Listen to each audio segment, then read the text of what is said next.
इतनी अच्छी सुगंध, हलवा तो स्वादिष्ट लग रहा है। चलो, कुछ तो अच्छा किया सुलक्षणा चाची ने।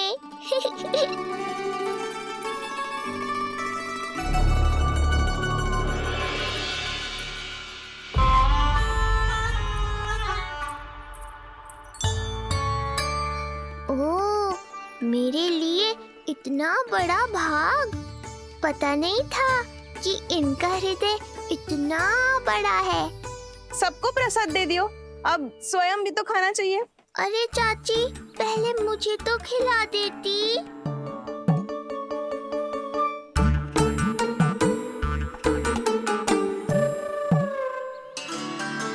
अरे, मैं तो कान्हा को देना भूल ही गई। हाँ? चलो, विलंब से ही सही, मेरा स्मरण तो हुआ आपको।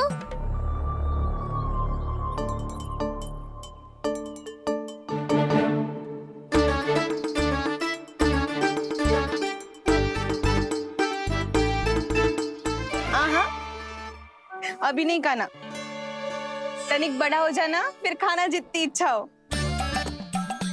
हाँ हाँ, हंस लो चाची। आपने नहीं दिया तो क्या हुआ, मेरे बाबा अवश्य देंगे, देख लेना।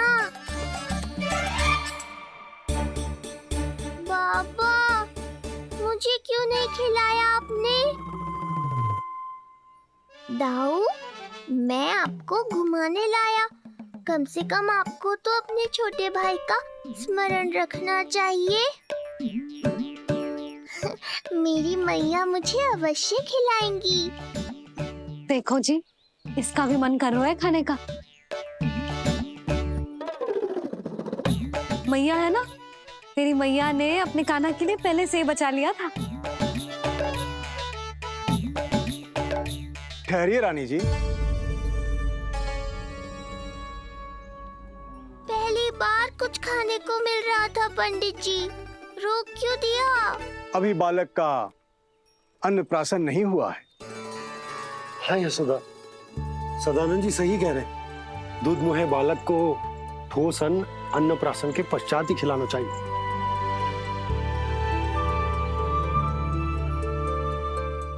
ना लल्ला, तू बस अन्नप्राशन तक रुक जा, उसके बाद तू जो कहेगो ना, तेरी मैया खिलाएगी तुझे। ये तो साधारण सा बालक है, बहुत ही सरलता से मैं उसे अपने मार्ग से हटा दूंगा।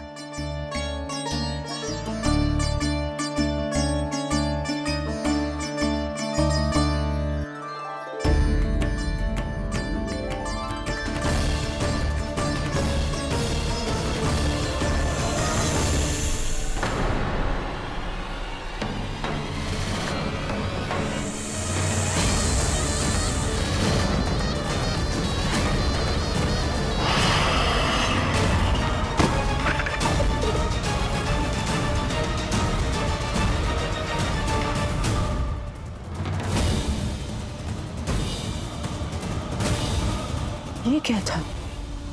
मेरे दाऊ शेषनाग के अवतार हैं चपलासुर। इनके रहते तुम मुझे हानि पहुंचाने का विचार भी मन में लाओगे तो ऐसा ही होगा तुम्हारे साथ।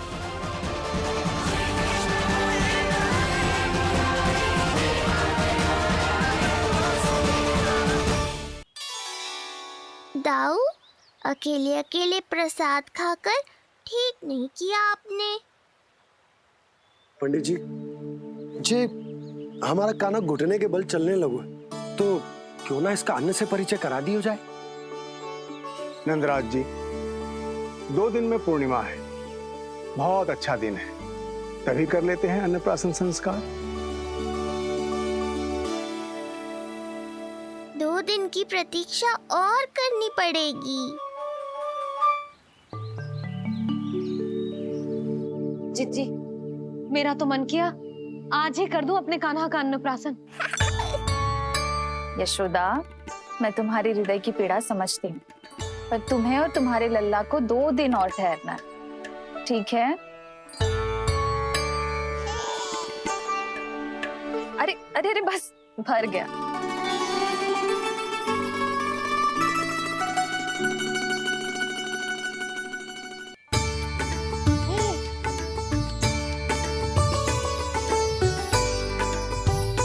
लो जीजी।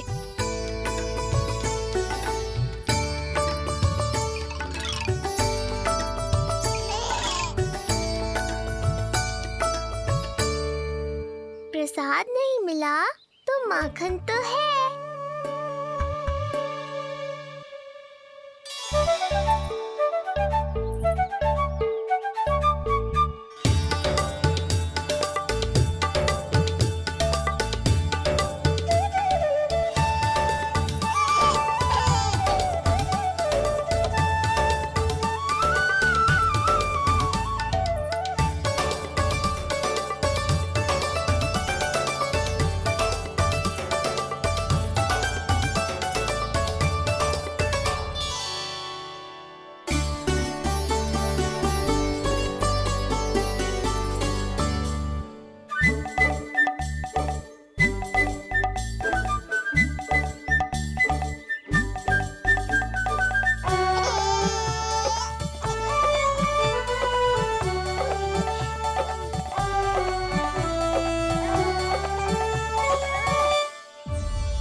मैया, ये क्या किया?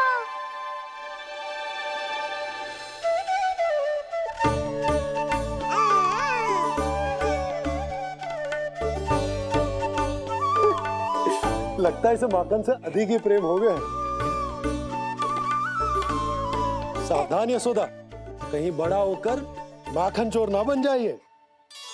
माखन चोर क्यों बनेगा मेरा लल्ला? माखन की कोई कमी है क्या हमारे घर में? जितना माखन चाहिए उतना माखन खिलाऊंगी मैं अपने लल्ला को। पर मैया, अभी तो थोड़ा सा भी नहीं चखा रही हो। ये ले। लो, ये भी दाऊ को दे दिया। सुबह तो बोल रही थी कि मैं आपको प्रेम नहीं करता, उल्टा आप अपना सारा प्रेम बलदाऊ पर लुटा रही हो।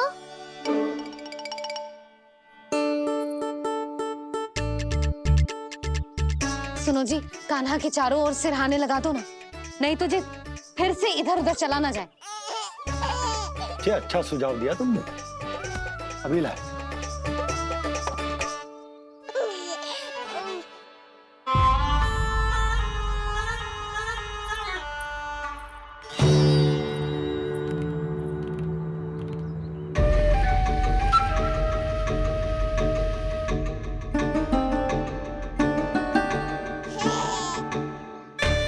इस बालक का वध करके जब मैं मथुरा वापस लौटूंगा तो प्रभु कंस मुझे अपना विशेष विश्वास पात्र तो बनाएंगे ही, पर क्या पता प्रधानमंत्री भी बना दे।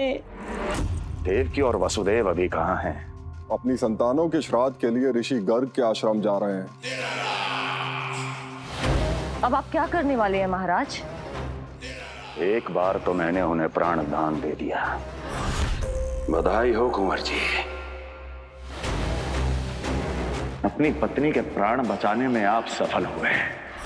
दूसरी बार मैं उन्हें दंड देने निकला तो तुमने मुझे रोक दिया। बुद्धि बल का प्रयोग कीजिए स्वामी, शारीरिक बल की आवश्यकता नहीं। किंतु एक ही भूल को बार बार नहीं दोहराएगा कंस। मथुरा नरेश कंस के इस महल से वसुदेव और देवकी जीवित बाहर नहीं निकलेंगे, केवल उनके शव। कंस मामा, आप उनको छू भी नहीं सकते।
ये क्या हो रहा है?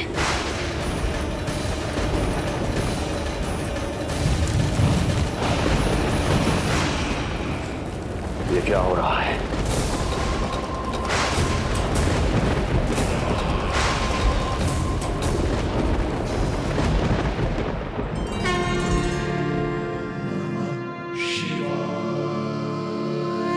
क्या हुआ प्रभु? आप अचानक इतने चिंतित क्यों हो गए? कृष्ण ने अपने पांव का अंगूठा अपने मुख में रख लिया है देवी। इसमें चिंतित होने की कोई बात नहीं है प्रभु। ऐसा तो हर बालक कभी ना कभी करता ही है। पर सखा कोई साधारण बालक नहीं है देवी पार्वती, तो भगवान है। यदि वह ऐसे ही अपने अंगूठे को मुख में रखकर खेलते रहे तो अवश्य ही आ जाएगी। कौन आ जाएगी प्रभु? प्रलय आ जाएगी देवी, प्रलय आ जाएगी देवी। हे नारायण जी, क्या हो रहा है?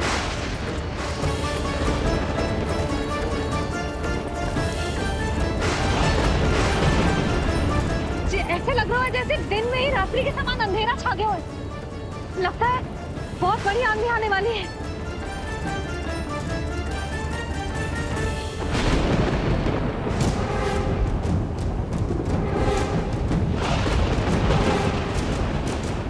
ये भीषण आंधी, ये मूसलाधार वर्षा, तुम दोनों ने ऋषि गर्ग के साथ मिलकर अवश्य कोई योजना बनाई है ना? बोलो बोलो, क्या है वो योजना? बोलो।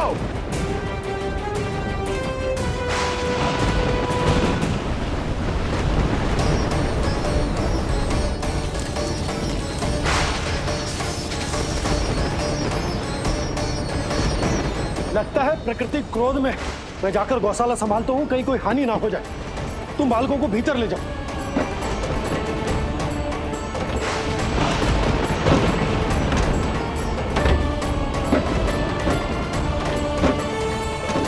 जी द्वार और झरोखे बंद करते हैं। हाँ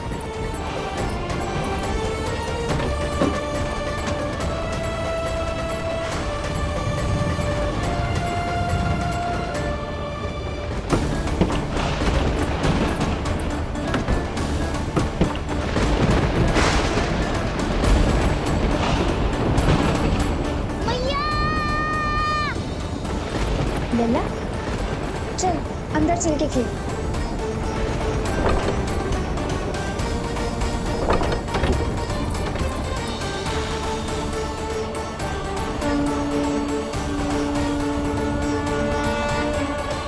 आपके सखा तो ध्यान निद्रा में चले गए हैं प्रभु।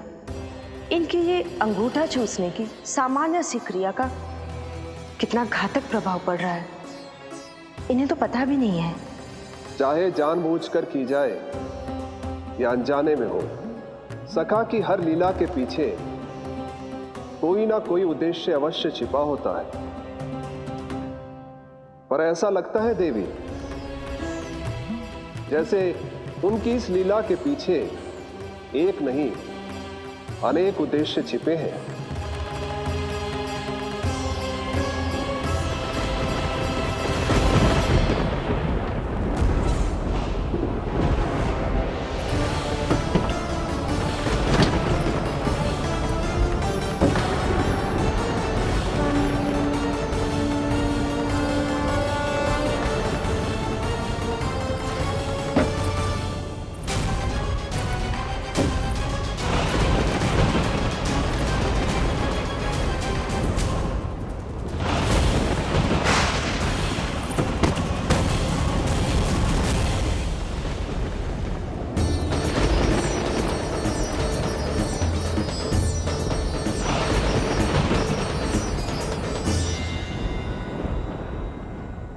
देख रही हो चिज्जी, प्रसाद ना मिली खाने को, तुझे पांव का अंगूठा ही चूसने लग गयो।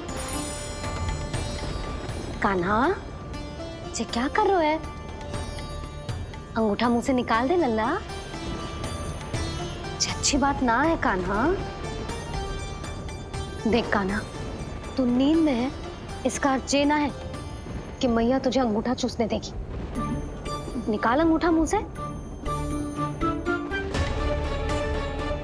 आज तो बड़ी शीघ्र इतनी गहरी निद्रा में सो गए हो तुम।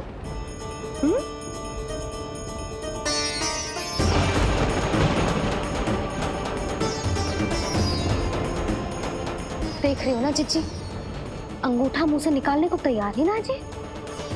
ऐसा क्या आनंद मिल रहा है।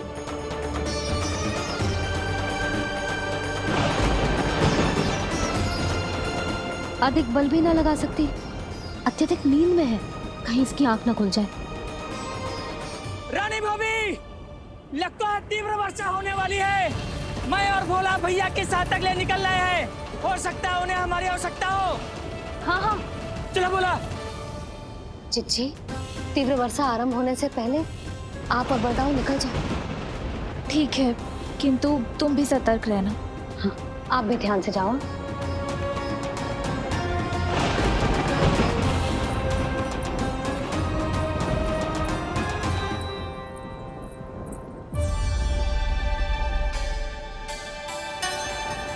हे नारायण, वस्त्र बाहर सूख रहे हैं और तेरे अन्नप्राशन वाले चावल भी रखे हैं। भीतर करना होगा ना चिचान की भी।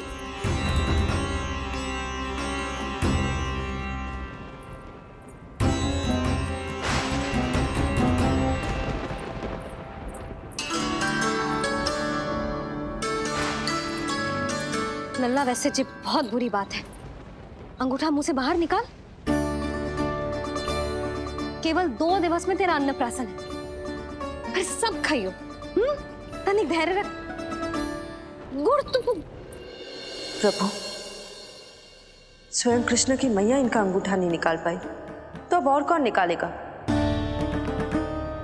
कैसे रुकेगी ये प्रलय? इसका एक ही अर्थ है देवी, अभी लीला समाप्त होने का समय नहीं हुआ। अभी तो कहना तो ये चाहिए कि लीला अभी पूरी तरह से आरंभ ही नहीं हुई है।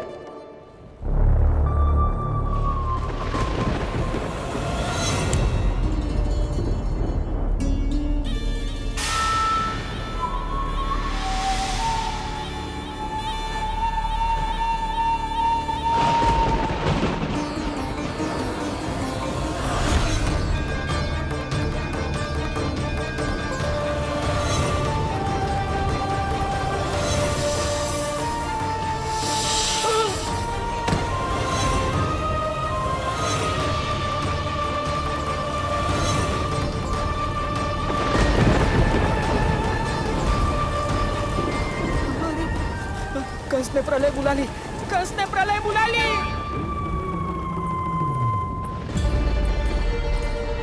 हे नारायण, जे वर्षा तो रुकने वाली ना है। जे गुड़ और गेहूं भीतर रख देती हूँ।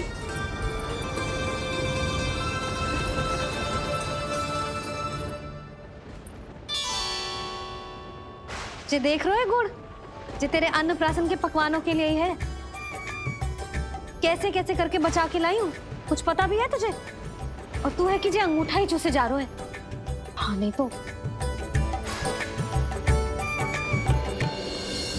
किंतु आज प्रलय भी आ जाए तो कंस की तलवार का वार रोकने में असमर्थ होगी।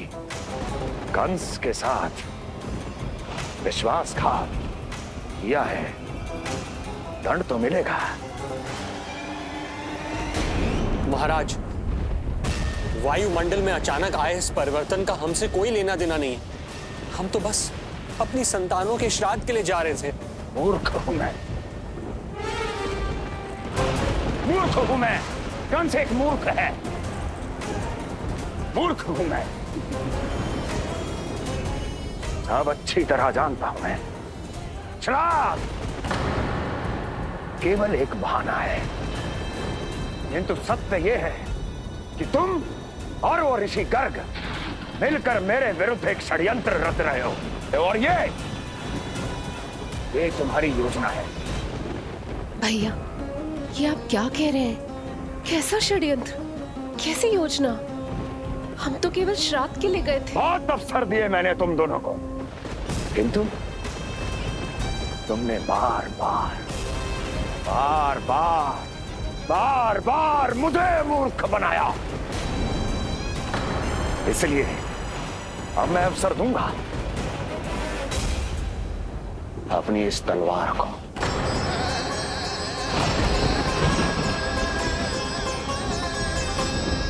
येन केन प्रकारेण साम दाम दंड भेद, कोई ना कोई युक्ति लगाकर मैं तुम्हारे उस बालक का वध कर ही दूंगा।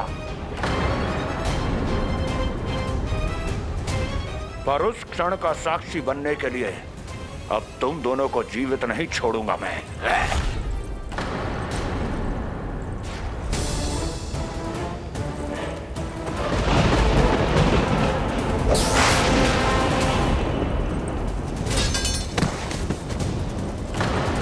स्वामी,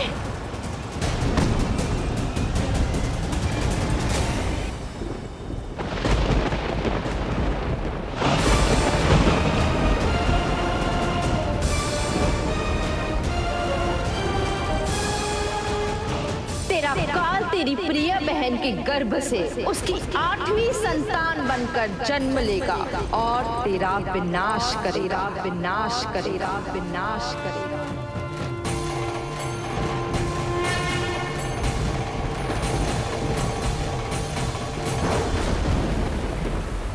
प्रलय आने वाली है, प्रलय आने वाली है, प्रलय आने वाली है।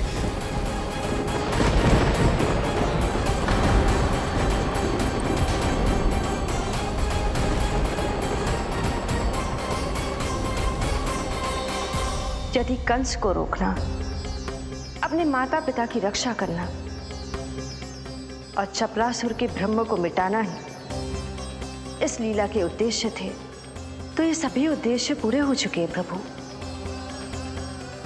अब तो ये प्रलय रुकनी ही चाहिए। ये केवल सखा की लीला ही नहीं है देवी पार्वती, उनकी माया का उदाहरण भी है।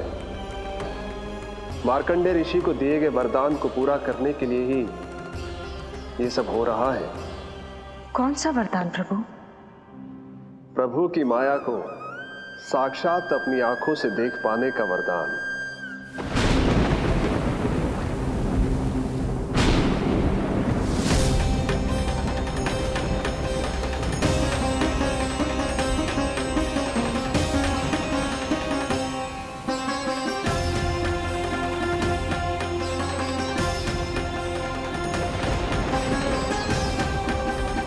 हे नारायण, क्या ये प्रलय है?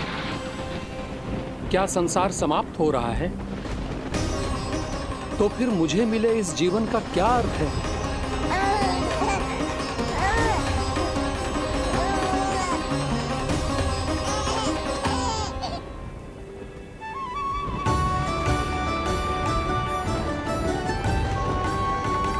ये बालक यहां कहां से आया?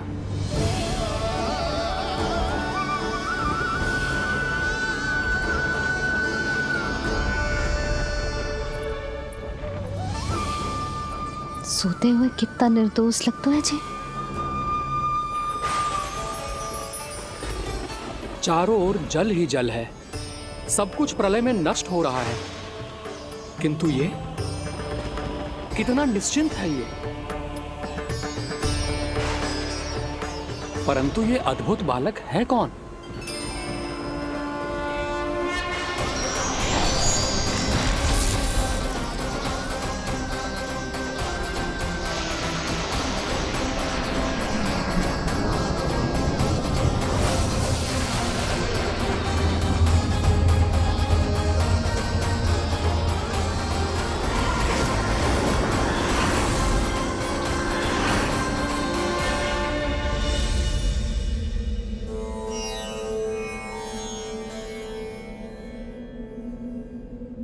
जिन घने काले बादलों ने आकाश को घेरा हुआ था, कहां गए वो? यहां तो प्रलय का कोई चिन्ह ही नहीं है।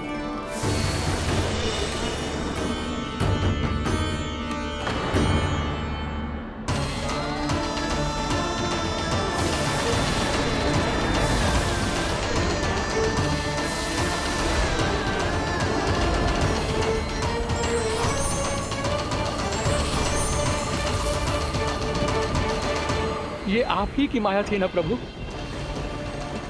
मुझे इसका साक्षी बनाने के लिए आपका बहुत बहुत धन्यवाद। परंतु इसका अर्थ क्या है प्रभु?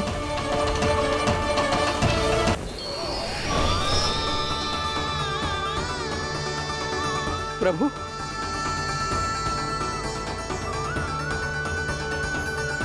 इसका अर्थ ये है कि ये मानव संसार वट वृक्ष पर स्थित है और मानवों का जीवन काल वट वृक्ष के पत्ते पर विश्राम करती एक जल की बूंद के समान होता है। वो बूंद जो किसी भी क्षण नीचे गिर सकती है। आपने तो स्वयं देखा है महर्षि, ये संपूर्ण जगत, ये महाब्रह्मांड मेरे ही भीतर स्थित है। ये उदाहरण है इस बात का कि जो दिखता है उसके कई स्वरूप होते हैं। जो आज आप देख रहे हैं वो पहले भी हो चुका है और आगे भी होगा। सब कुछ एक माया है। प्रलय का होना, जीवन का होना, दुख सुख सब एक भ्रम है। ठीक उसी प्रकार जिस प्रकार एक जलाशय में दिखने वाला प्रतिबिंब आपकी वास्तविकता नहीं बल्कि एक भ्रम होता है। इसलिए मनुष्य को सदैव ध्यान रखना चाहिए कि जीवन में कोई भी संकट क्यों ना आए, वो इस प्रलय की तरह केवल एक भ्रम ही होता है। ऐसे समय में जो संकट के सामने झुक जाते हैं या अधर्म का साथ देते हैं, वह स्वयं को उस भ्रम रूपी प्रलय में डुबोकर नष्ट कर लेते हैं।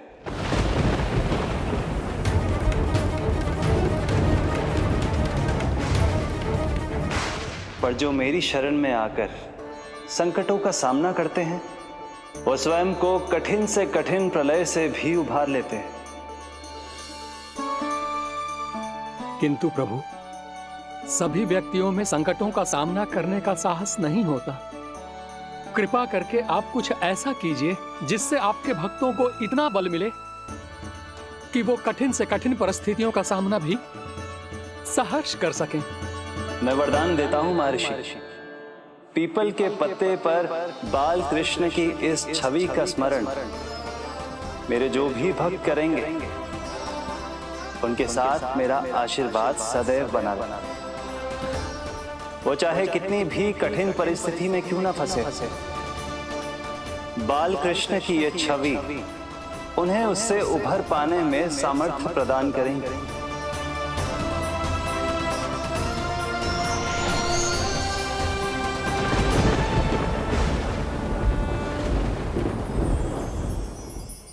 अद्भुत। तो ये कोई साधारण लीला या भ्रम नहीं था, मानव मात्र को नारायण से मिला वरदान था ही। पर अब क्या होगा प्रभु? कैसे रुकेगी ये प्रलय?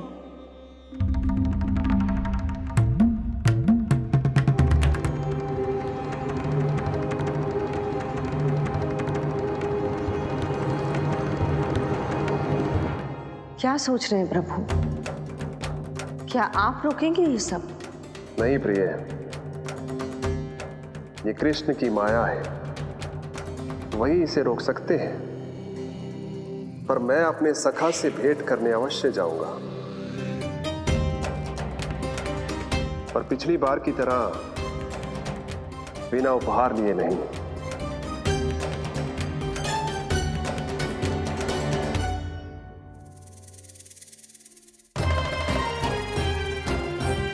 उपहार?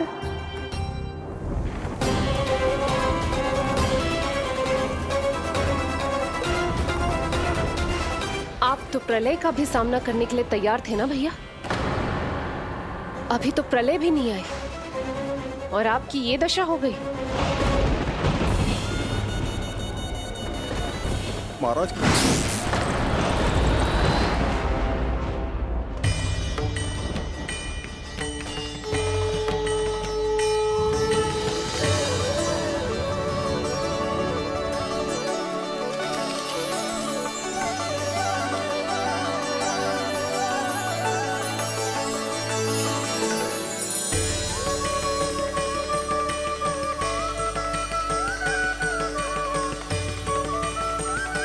महादेव, उपहार में ये निष्प्राण वस्तु देंगे अपने सखा को?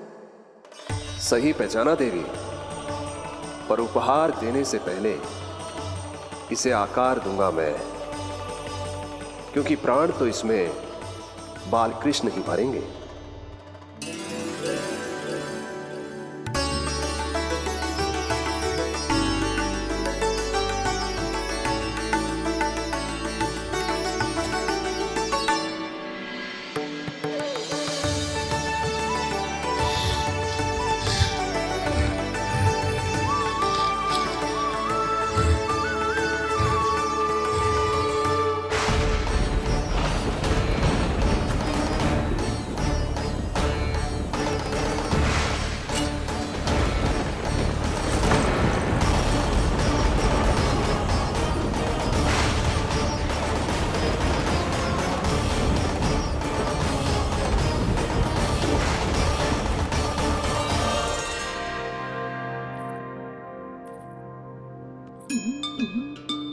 मुरली, बस उन्हें मेरा उपहार अच्छा लगे।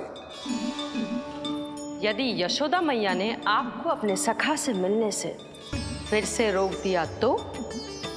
इस बार चुपचाप छिपकर उनकी दृष्टि से बचकर जाऊंगा देवी पार्वती, उन्हें पता ही नहीं चलने दूंगा। संभालिएगा प्रभु, यदि यशोदा मैया ने आपको पकड़ लिया तो लेने के देने पड़ जाएंगे महादेव।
ये रहे चावल, जानकी को कही थी मैंने भीतर रख दे, छोड़कर चली गई बाहर, कुछ याद ही ना रहते ऐसे।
कान्हा, अंगूठा निकाल दे नन्ना, नहीं तो रुक जा, मुझे ही अंगूठा निकालना पड़ेगा तेरा। पूरे वस्त्र भीग गए मेरे, कहीं मेरे कारण इसका श्वास ना बिगड़ जाए। वस्त्र बदल के आ रही है मैया।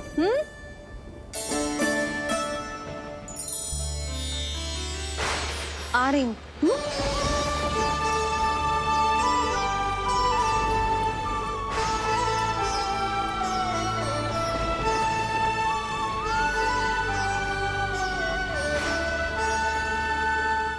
निर्भय होती है महाराज, और आपका पूरा साम्राज्य भय पर ही टिका हुआ है। यदि आप ही इस तरह से भयभीत दिखाई देंगे तो आपके साम्राज्य को डगमगाने से कोई भी नहीं रोक पाएगा। एक बार आपने ही कहा था ना कि अपनी दुर्बलता कभी किसी को मत दिखाओ। प्रजा को भयभीत कंस नहीं, भयानक कंस दिखना चाहिए, भयानक कंस। अब आप ये सिद्ध कर दीजिए कि भय आपके शत्रु का नहीं, आपका शस्त्र है। महाराजा धीराज, कंस का शस्त्र।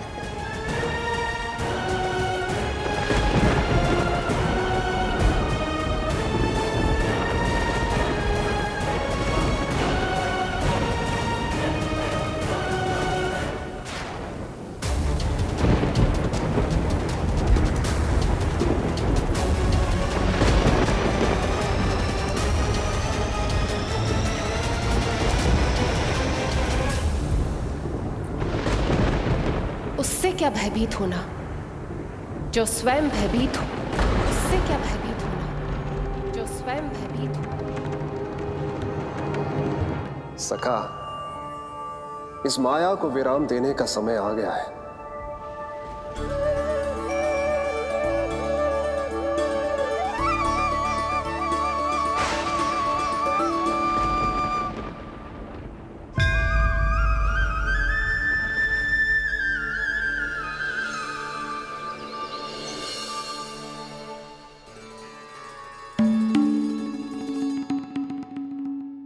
सभी आपके चरण धोकर उसका चरणामृत पीते हैं सखा, और आपने उसी चरण को अपने मुख में रख लिया। यही तो सखा, मैं इस तथ्य से चकित था, इसलिए सोचा एक बार अपने चरणामृत का स्वाद स्वयं भी चख ही लिया जाए। अब जो उपहार लाए हैं वो शीघ्र ही दे दीजिए। कहीं मैया ने आपको देख लिया तो आपको तो अनुभव है वो क्या क्या करने में सक्षम है। आपसे कुछ भी छुपाया नहीं जा सकता सखा।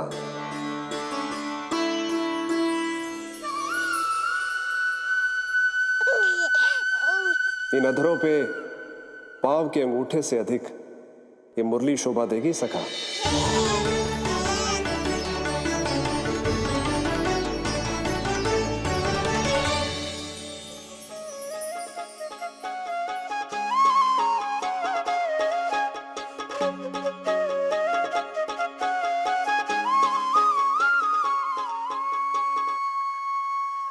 प्राण दे मोहे हाथ लगा के, हुई अमर स्पर्श जो पाके, काठी को जीवनमय कर दिया, मधुर हो गई सारी।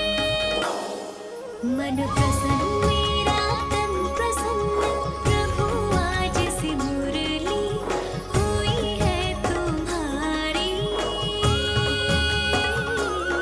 मन प्रसन्न मेरा तन प्रसन्न, प्रभु आज से मुरली हुई है तुम्हारी।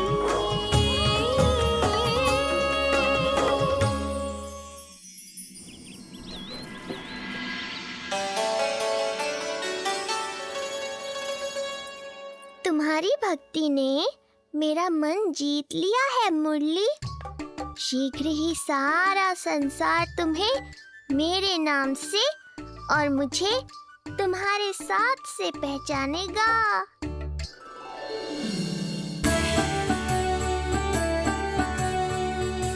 प्रभु, मेरे प्रभु, इस अनमोल भेंट के लिए आपका बहुत बहुत धन्यवाद सखा।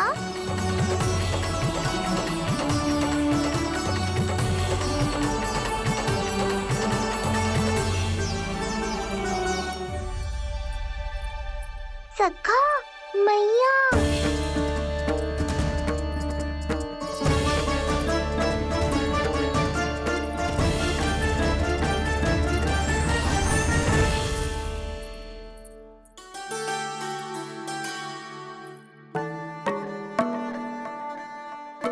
अच्छा जी, तो तूने अपना अंगूठा मुंह से निकाल ही दियो। बड़ा उपकार कियो अपनी मैया पे।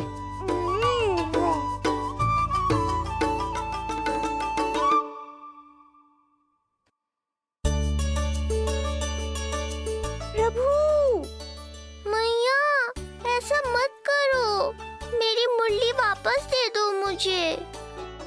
ये कहाँ से आई? मेरे सखा ने उपहार में दी है।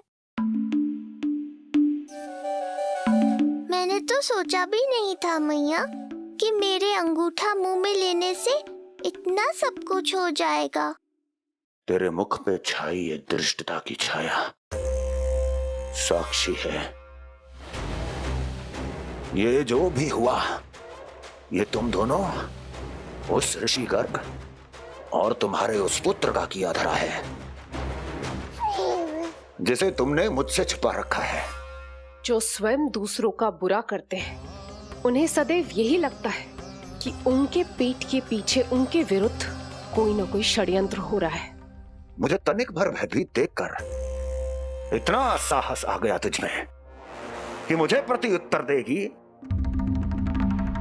लगता है तुम दोनों महाराज की तलवार के वार को भूल चुके हो। स्मरण करो, इतने वर्षों में इसने एक बार भी तुम्हें छुआ तक नहीं, लेकिन अनेकों बार तुम्हारे हृदय को रक्त रंजित कर चुकी है ये।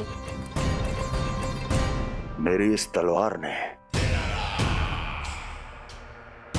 तुम दोनों की 6 संतानों का रक्त चखा है, और अब एक और संतान के रक्त में स्नान करने वाली है ये। वो संतान जो गोकुल में पल रही है। बस कंस भैया बस, बस कंस भैया बस, बस कंस भैया बस।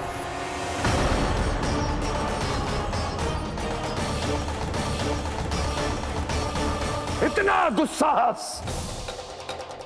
तू मुझसे ऊंचे स्वर में बात करेगी अपने बड़े भाई के सामने? बड़े भाई जैसे कौन से कर्म किए हैं आपने? और अब जो कुकर्म करने की आप सोच रहे हैं, उसमें भी असफल होंगे आप। देवकी, नहीं स्वामी, आज मत रोकिए मुझे। बहुत सह चुके हैं हम, बहुत मौन रह लिए, परंतु आज इन्हें सत्य का पता चलना ही चाहिए। भैया, आपको क्या लगता है आप बहुत शक्तिशाली हैं, तो अपना भाग्य बदल सकते हैं? आप भगवान विष्णु का सामना कर सकते हैं। ये भ्रम राक्षस राज रावण को भी था, और यही भ्रम स्वयं को भगवान समझने वाले हिरण्यकश्यप को भी था। पर ना रावण के 10 शीश बचे और ना ही हिरण्यकश्यप का अस्तित्व। पेट चीर के उनके प्राण निकाल लिए थे भगवान ने। तो सोचिए भैया, आपकी क्या दशा करेंगे वो? मैं आज तक ये बात समझ नहीं पाई कि ये आपका अभिमान है या अज्ञान, जो आप भगवान विष्णु का सामना करने चले हैं। देवकी! इस क्रोध का आप कोई लाभ नहीं है भैया। अब तक मैं व्यर्थ ही आपसे भयभीत होती रही, परंतु अब और नहीं। जब हमारी रक्षा स्वयं भगवान विष्णु कर रहे हैं, तो फिर आपसे कैसा भय? जब हमारी रक्षा स्वयं भगवान विष्णु कर रहे हैं, तो फिर आपसे कैसा भय? तू क्यों मुस्कुरा रहा है? अब जे मत ही सोचना कि मैया फिर से अंगूठा चूसने देगी तुझे। अब उसकी आवश्यकता ही नहीं पड़ेगी मैया। आज मैं दोहराती हूँ, आपकी मृत्यु भगवान विष्णु के अवतार द्वारा ही होगी। आपकी मृत्यु भगवान विष्णु के अवतार द्वारा ही होगी। आपकी मृत्यु भगवान विष्णु के अवतार द्वारा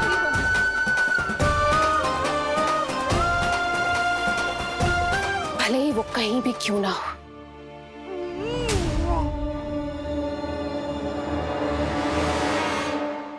चाहे वो कहीं भी क्यों ना हो, मैं जानता हूं वो कहां है। देखिए, तूने बहुत बड़ी भूल कर दी मुझे चुनौती देकर। मैं चाहूं तो अभी इसी क्षण तुम दोनों का वध कर दूं।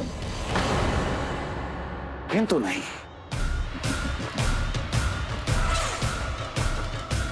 तुम्हें श्राद्ध करना बहुत प्रिय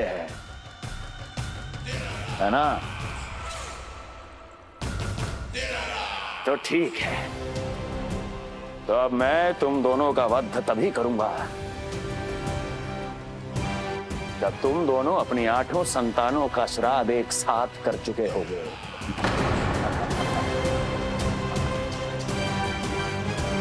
श्राद्ध की तैयारियां करो।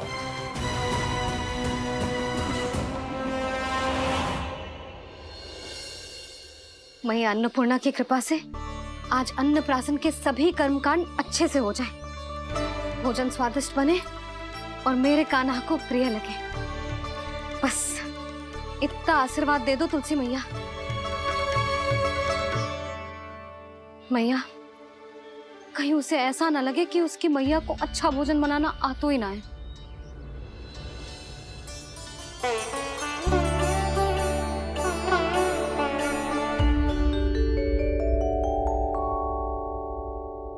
वाह मैया, इतने दिन तक तो कुछ खाने को दिया नहीं, और अब जब खाने का अवसर आया है तो व्यग्र हो रही हो। मेरे बारे में भी तो कुछ सोचिए प्रभु। 2 दिन से यहीं अटकी हूँ। अटकी नहीं हो मुरली, तुम तो लटकी हो। प्रभु। हाँ हाँ मुरली, मुझे भी तुम्हारा साथ चाहिए, पर क्या करूं? मैया ने तुम्हें मेरी पहुंच से बहुत ऊपर लटकाया है। पर प्रभु, मैं अब तक पहुंचूं कैसे?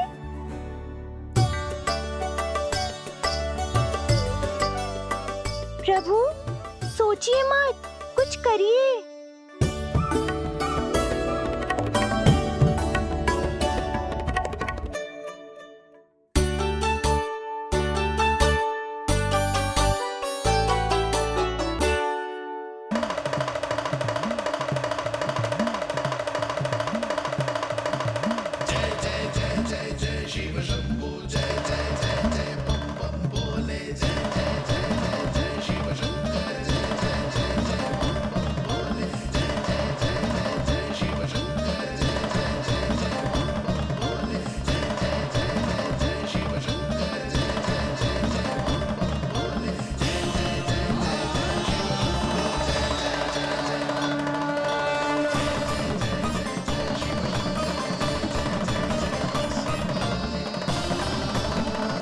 प्रसन्नता छुपाए नहीं छुप रही है महादेव।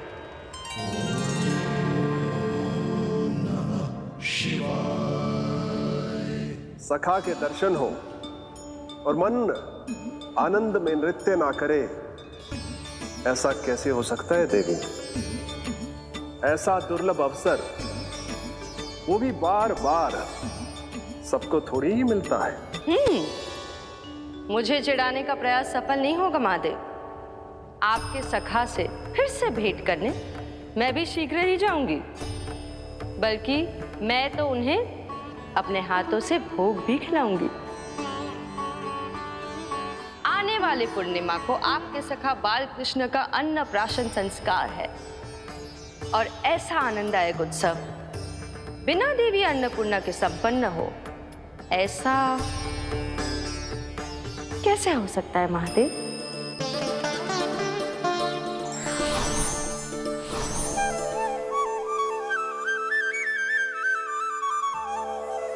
प्रभु, 2 दिन से यहीं अटकी हूँ। अटकी नहीं हो मुरली, तुम तो लटकी हो। प्रभु। मुरली, बाबा आ रहे हैं, तुम बस इनकी दृष्टि में आ जाना, फिर मैं संभाल लूंगा। कान्हा,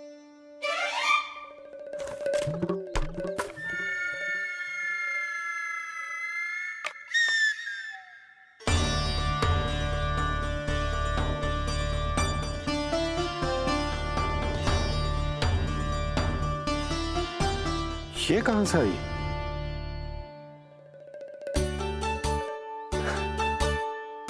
तुझे चाहिए जे?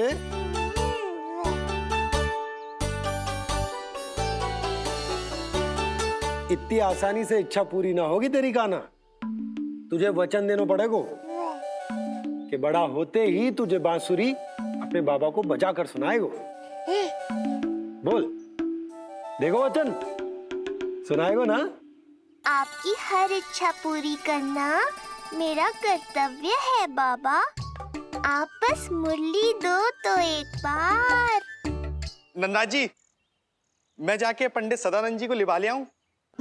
ना ना, उन्हें लिवाने तो मैं स्वयं जाऊंगा। जाना पड़ेगा लल्ला, तेरे अन्नप्राशन की तैयारी जो करनी है। आता हूं मैं। हाँ? अभी आए। बाबा भी मुझे आपसे मिलाए बिना ही चले गए। चिंता मत करो मुरली, इतनी निकट आ गई हो तो अब मिलन भी शीघ्र ही होगा।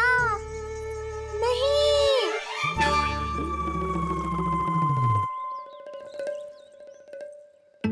जे बार बार कौन रख दे तो है तेरे पास? इतने छोटे बालक को बांस की डंडी कोई दे तो है क्या? तुझे चोट लग गई तो? तू दुखी मत हो लल्ला, तेरे खेलने के लिए कछुआ और ले आएगी तेरी मैया।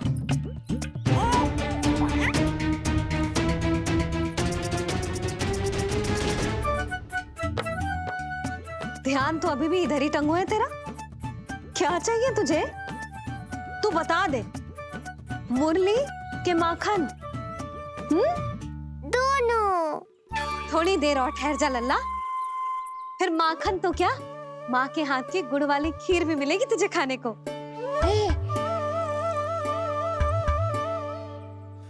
और तुझे अच्छी तो लगेगी ना?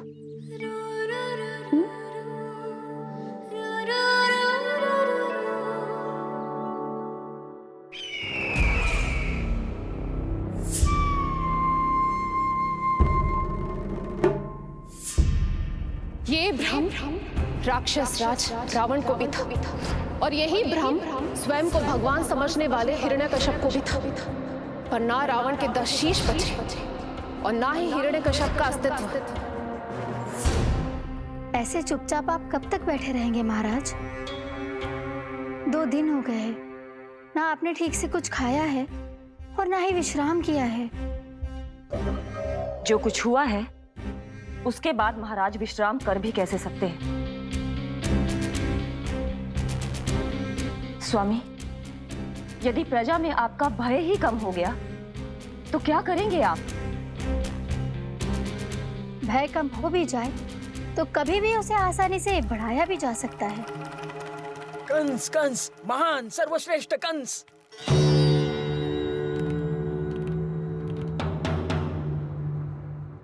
अनुचित समय पर अनुचित कक्ष में आ गया क्या मैं?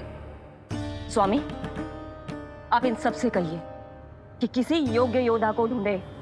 ये सब के सब अयोग्य हैं। आज तक एक ऐसा योद्धा नहीं खोज सके जो मेरा ये छोटा सा कार्य कर सके।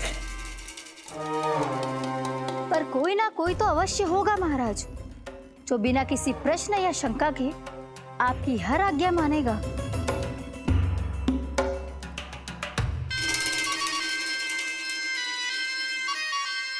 चपलासुर, चपलासुर। हो गया कल्याण। कहीं ये मुझे गोकुल तो नहीं भेज देंगे?